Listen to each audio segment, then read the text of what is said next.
श्री आदित्यजी ठाकरे तसंच युवासेना सचिव मान्य श्री परिणय सरदेसाई यांच्या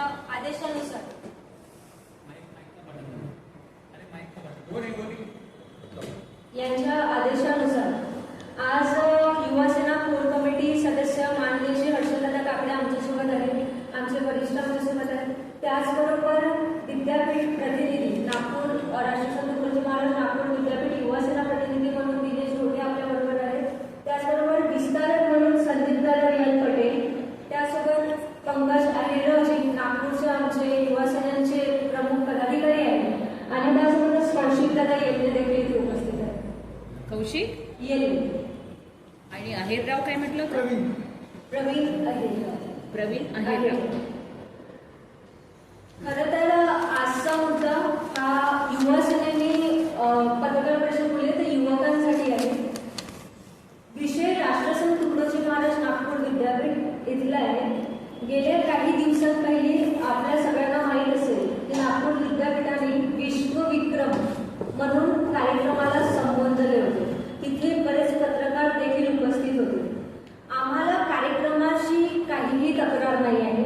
कार्यक्रम अतिशय उत्तमरित्या पार पडला. आमच्या राष्ट्रसंतांना अभिवादन करताना जर छान कार्यक्रम उपक्रम राबत असेल तर आम्हाला गर्वच आहे युवा म्हणून. पण त्यामागे जर कुठेतरी एक राजकीय हेतू विद्यापीठात आणत असाल आणि कुठेतरी पैशाचं तिथे तुम्ही घोळ करत असाल तर मात्र युवकांना समोर यावं लागेल आणि त्यासाठी आज इथे युवासेना शिवसेना उद्धव बाळासाहेब ठाकरे म्हणून आपण पत्रकार परिषद बोललो.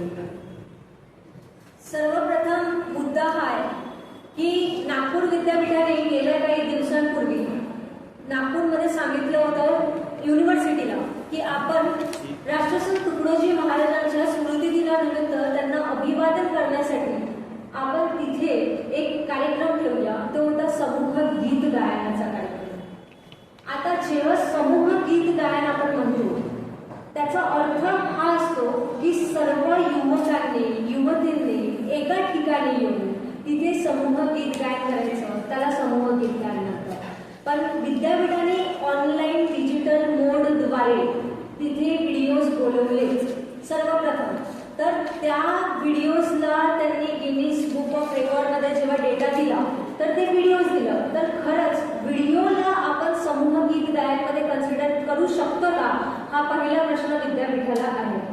दुसरं विद्यार्थी प्रतिनिधी दिनेश ढोटे आपल्याला सांगतील. तुकडोजी महाराज नागपूर विद्यापीठाचे कुलगुरू डॉक्टर IAS माधवी खोडे चौडमॅन यांनी जे 90 लाख रुपये खर्च केले त्यांनी आपल्या स्वतःच्या खिशाने विद्यापीठात परत करावे. ते पैसे विद्यार्थ्यांचे होते, तुमचे नव्हे. ते पैसे तुम्ही परत करा, त्यांना तात्काळ निलंबित करण्यात यावे. कारण तसं पण विद्यापीठाला खरंच कुलगुरूची गरज आहे, IASची नाही. दुसरा मुद्दा की ज्या मॅनेजमेंट काउन्सिलच्या बैठकीमध्ये भाजपचे पदाधिकारी समय बनसोडजी यांनी साहेबांचा आदेश करून विद्यार्थ्यांचा खरं तर मानसिकतेशी खेळलेले आहे. त्यांनी जाहीरपणे सर्व विद्यार्थ्यांची माफी मागावी आणि त्यासोबत त्यांच्यावर पण कारवाई करून त्यांना निलंबित करण्यात यावे, कारण त्यांनी या भ्रष्टाचाराला सपोर्ट केला. याच्यामध्ये मास्टर माइंड साहेब आहे की साहेब आहे तेच माहिती करायचं आहे.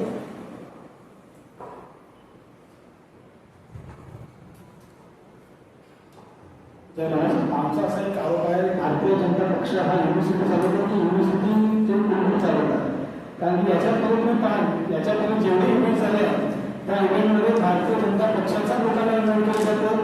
तेच पूर्ण प्रोटोकॉल करतात, तेच पूर्ण प्रोग्राम ऑर्गनाईज करतात. त्यामुळे याचा अर्थ असा झाला आहे की BJP राष्ट्रसंत तुकडोजी महाराज युनिव्हर्सिटी जर आपण असं बोललो ना तरी चालेल. आणि हे जे आम्ही बोलत आहे एकदम चांगलं आहे. 3-4 वर्षापर्यंत आमचा जो एक्सपिरियन्स आहे तो सांगत आहे. तुम्हाला असं वाटत नाही का किमान शैक्षणिक संस्था तरी राजकारणापासून दूर राहावी आणि विद्यार्थ्यांचं खरं एक साधल्या जावं? 100% मॅडम. पण कसं झालं आता ज्यांची सत्ता हातात आहे तो मला तसं वाटतं तसं करत आहे आणि भाजप असं वाटत आहे सगळं त्यांना पाहिजे. आता आम्ही मागच्या 3 वर्षापासून आंदोलन केलं. आता मागच्या महिन्यात ताईने आंदोलन केलं होतं. आमच्या त्या मॅडमच्या गाडीसमोर काही झोपल्या होत्या. अक्षरशः त्यांना असं उचललं की जसं एखादा आतंकवादी उचलत असतील. ते जर तुम्हाला एवढं काही करायला नागपूर शहरामध्ये काही त्यांच्याकडे त्यांचं रक्षण आहे. पण युनिव्हर्सिटीमध्ये जर एखादा पक्ष त्यांच्या विरोधात पक्ष केला आंदोलन करायला लागतं असे ट्रीटमेंट करतात की दुसऱ्या लोकांकडे आला पाहिजे. हे आमचा आरोप आहे. कोणी असं उत्तर दिलं पाहिजे. सगळीच यंत्रणा भाजपसाठीच राबते आहे, मग ते पोलिसी विभाग असो किंवा काय असो असं वाटतं. मॅडम इव्हन आपल्या आता तुम्ही पहा ना, राहुल गांधींनी ऑपरेशन उचललं आहे. मतदार एका याच्यावर 200 रुपये त्या ठिकाणी भेटत आहे. वोट चोर गद्दी छोड मला यांनी कसं केलं, यांना जे हवं ते तसं त्यांना धाव टाकते. त्यांना जसं पाहिजे तसं ते सॉल्व्ह करून घेतात. म्हणजे सत्तेचा जे दुरुपयोग जो म्हणतात आपण तो पूर्ण भाजपच करतात. नाही, खरं तर हे तुम्ही आवर्जून सांगाल की विद्यार्थ्यांमध्ये कुलगुरूंना प्रसार माध्यमांची हापापलेली कुलगुरू असं नाव आलेलं आहे. त्यामुळे त्यांच्यापर्यंत नक्की हे पोहोचवा तुम्ही की फक्त प्रसार माध्यमांसमोर जर तुम्हाला वर चढायचं असेल तर नक्कीच चढा. पण आम्ही युवासेना हे जास्त दिवस टिकू देणार नाही. ज्या प्रकारे विद्यापीठाला राजकीय अड्डा बनवण्याचा प्रयत्न सुरू आहे हे आम्ही कदाचित होऊ देणार नाही. कारण विद्यापीठ हे विद्येचं मंदिर असतं हे आम्हाला देखील कळतं. आणि जर ते तुम्हाला कळत नसेल तर युवासेनेची स्टाईल शिवसेनेच्या स्टाईल प्रमाणे आम्ही तुम्हाला कळवून त्यामुळे हा थेट इशारा आज माझा आमच्याकडे. शेवटचा प्रश्न आहे, पदवीधरची निवडणूक आहे 2026 मध्ये, तर आता तुमच्या पक्षाची काय भूमिका राहणार आहे? कॅन्डिडेटकडे तुम्ही कसं बघणार, कसा कॅन्डिडेट हवाय तुम्हाला? पदवीधरांचे प्रश्न उचलणारे विधान परिषदेत नाही, अगदीच प्रश्न उचलणारच आम्हाला कॅन्डिडेट हवा आहे. त्यावर देखील वरिष्ठ चर्चा करतच आहे.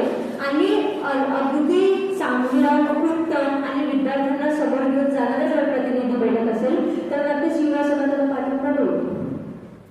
तुम्ही जसं म्हटलं की बीजेपीची सत्ता आहे आणि प्रशासनामध्ये बीजेपी त्याच्यामध्ये प्रधान कार्यक्रम सुरू आहे. म्हणजे बीजेपीचं सगळं भर असतं त्या ठिकाणी आहे. आपली सरकारला दाखवून हेच करणार.